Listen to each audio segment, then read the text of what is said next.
नमस्कार. मराठी वर्णमालेची जी आपली चविष्ट सफर चालू झालेली आहे त्यातील आजचं अक्षर आहे श. षटकोनातला श बर का. चला तर रेसिपीला सुरुवात करूया. तर आयुर्वेदामध्ये सांगितलेले षड्रस म्हणजे 6 रस ते आता आपण बघणार आहोत.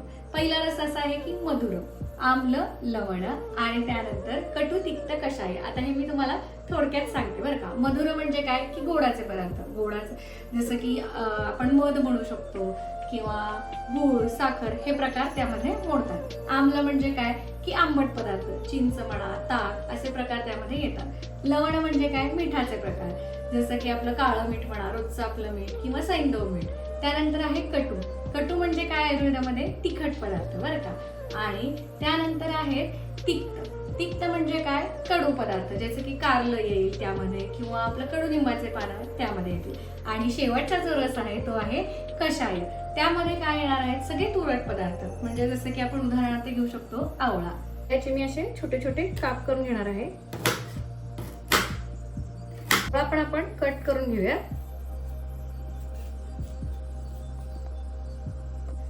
आवळा कट करण्याची ना एक पद्धत आहे. असे पटपट ते असे शिरा असतात ना त्याच्या असं कट करायचं.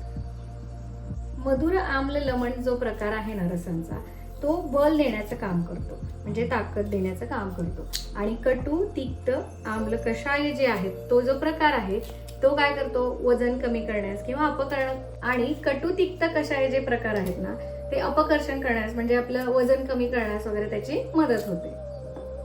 आलं घेऊयात मिक्सरमध्ये, चिरलेले आवळे हे मिक्सरमध्ये बारीक करून घेऊयात पहिल्यांदा. हे बघा बरंच असं बारीक झालेलं आहे. आता लिंबाचा रस घालूयात. साधारण एक लिंबाचा पूर्ण रस घेतलेला आहे.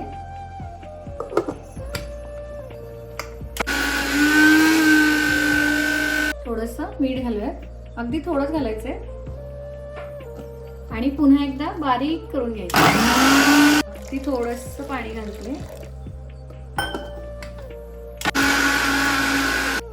साधारण आणखीन एक ग्लास मी पाणी यामध्ये आता घालणार आहे. असंच घालायचंय वरून. आता मी काय करते थोडस गाळून घेते. हे व्यवस्थित सगळा रस दाबून घ्यायचा आहे.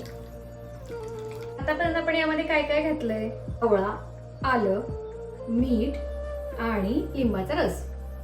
तुरट असल्यामुळे यामध्ये मी पाणी घालून थोडस बॅलन्स केलेलं आहे व्यवस्थित. आता आपण गोडामध्ये मध घालणार आहोत इथे. सगळ्यात शेवटी कडुलिंबाची पाने.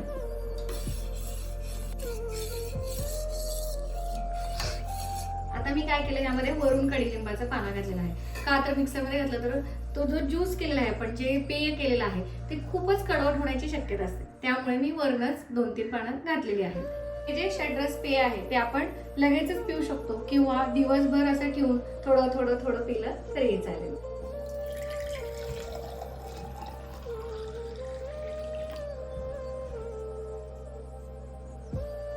सर्व रसो अभ्यासो बल करहा, एक रसाभ्यासो रोग करहा. याचाच अर्थ सर्व रस म्हणजे जे 6च्या 6 रस आहेत तेच आपल्या जीवनात असतील तर अगदी शक्तिशाली आपण किंवा त्याची आपल्याला मदत होते. पण आपण एकाच रसाचा आहार घेतला, जसं की फक्त आंबटच आवडत असेल तर फक्त आंबट किंवा फक्त तिखट आवडत असेल जास्त तिखट आहार घेतला तर त्याचे दुष्परिणाम होऊ शकतात.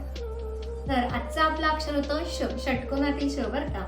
आणि आपण काय केलेलं आहे 6 रस जे आपल्या आयुर्वेदामध्ये सांगितलेले आहेत ते वापरून पेय केलेलं आहे. तुम्हाला ही रेसिपी आवडली का ते मला कमेंट बॉक्स मध्ये नक्की सांगा. थोडस टेस्ट करते.